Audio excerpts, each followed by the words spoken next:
үйлері суға кеткен Құлсардағы ағайынның тағы бір өтініші бар еді. Төтенше жағдай жарияланғанда елдің барлығы көлігін отырып қашты ғой.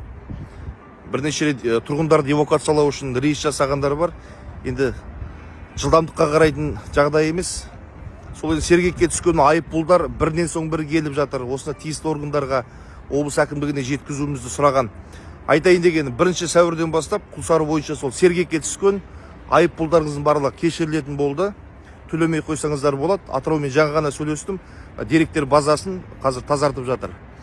Одан бөлек күрделі мәселелерді айтқан талап арыздарыңызды күні ертең мәжілістің жалпы отырысында көтереміз. Атыраудан Астанаға жеттік. Енді әуежайдың іші де сырты да адамға толы.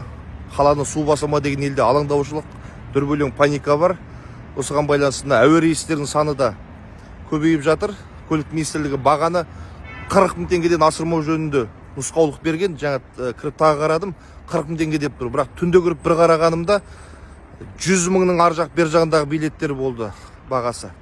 Сондықтан көлік министрлігі бұны да назарда ұстауларыңызды сұраймыз.